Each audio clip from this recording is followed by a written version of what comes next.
നമ്മളോടൊപ്പം ചേരാനായിട്ട് ആൾക്കാരുണ്ടാവില്ല. നമ്മൾ പറഞ്ഞു കഴിഞ്ഞാൽ ബിസിനസ് കേൾക്കാനായിട്ട് ആൾക്കാരുണ്ടാവില്ല, ഉൾക്കൊള്ളാനായിട്ട് ആൾക്കാരുണ്ടാവില്ല. അപ്പം അങ്ങനെ ഉള്ള ആ കാലം കടന്ന് അവിടെ നിന്ന് ഇങ്ങോട്ട് കൊടുങ്ങൂരുകാരൻ, വെളിയൂരുകാരൻ രമേഷ് എന്ന് പറയുന്നത് സാധാരണപ്പെട്ട ഒരാളാണ്.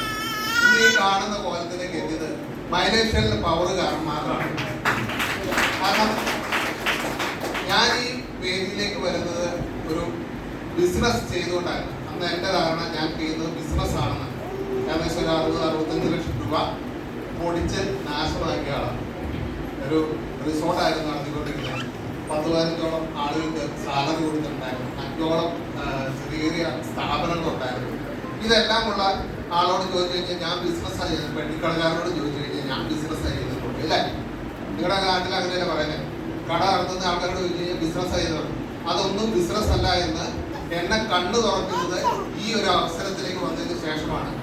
100ഓ അതിലധികമോ ആളുകൾക്ക് നമ്മൾക്ക് വരുമാനം കൊടുക്കുകയും 5-6 മാസം നമുക്കൊരു പണിയെടുക്കാൻ മേലാതെ നമ്മൾ ഇരുന്ന് പോകുന്ന സമയങ്ങളിൽ നമുക്ക് നിരന്തരം വരുമാനം കിട്ടുന്നുണ്ടെങ്കിൽ അതാണ് ബിസിനസ് എന്ന് എനിക്ക് മനസ്സിലാക്കിയത് ഈ ഒരു പ്ലാറ്റ്ഫോമിൽ വന്നതിന് ശേഷമാണ്.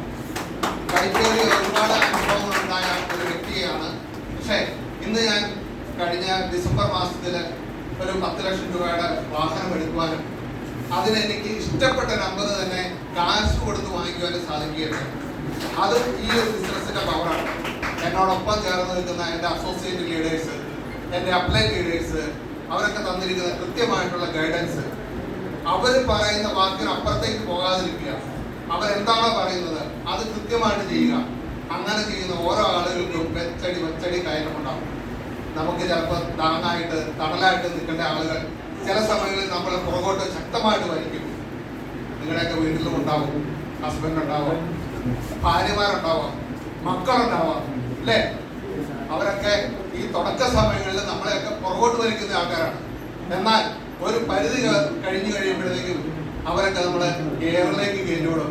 ഞാൻ അന്നേ തീരുമാനിച്ചായിരുന്നു, അല്ലെ ഞാൻ അന്നേ അച്ഛനോട് പറഞ്ഞ അച്ഛൻ വലിയ ആളാണ്, അല്ലെങ്കിൽ ഞാൻ പറഞ്ഞ എൻ്റെ ഹസ്ബൻഡ് ഭയങ്കര ഡെഡിക്കേറ്റ് ചെയ്ത് നന്നായിട്ട് ഹാർഡ് വർക്ക് ചെയ്ത് നന്നായിട്ട് വിജയിക്കുമെന്ന് എനിക്ക് ഉറപ്പുണ്ടായിരുന്നു. അങ്ങനെയൊക്കെ പറയണമെങ്കിൽ നമ്മൾ ഇതിനകത്ത് ഈ ബിസിനസ് അടിയുറച്ച് മനസ്സിലാക്കി ശക്തമായിട്ട് ചെയ്തു തുടങ്ങുക. അങ്ങനെ ചെയ്യുന്ന ഓരോ ആളുകൾക്ക് വിജയിക്കാനുള്ള അവസരമുണ്ട്. ഇവിടെ ഞാൻ ക്രൗൺ ഡയമണ്ട് രാജേഷ് യാദവ് സാറിൻ്റെ ടീമിൽ മുംബൈയിൽ ബേസ് ചെയ്തിരിക്കുന്ന ആ ടീമിനാണ് ശക്തമായി നേട്ടങ്ങളൊക്കെ നേടിയെടുക്കുവാനും നേടിക്കൊടുക്കുവാനും കരുത്തുള്ള ലീഡറുടെ കൂടെ നമ്മൾ എന്ത് വർക്ക് ചെയ്യുന്നോ അതോടൊപ്പം നമ്മളും അതുപോലെ തന്നെ ശക്തരായ ലീഡറായിട്ട് മാറും. അങ്ങനെ ഇന്ന് ഈ ബിസിനസ് ഓപ്പർച്യൂണിറ്റി കേട്ടാൽ നിങ്ങൾ ഓരോ ആളുകൾക്ക് സാധിക്കട്ടെ എന്ന് ആശംസിച്ചുകൊണ്ട് വാക്കുകൾ നിർത്തുകയാണ്. Thank you.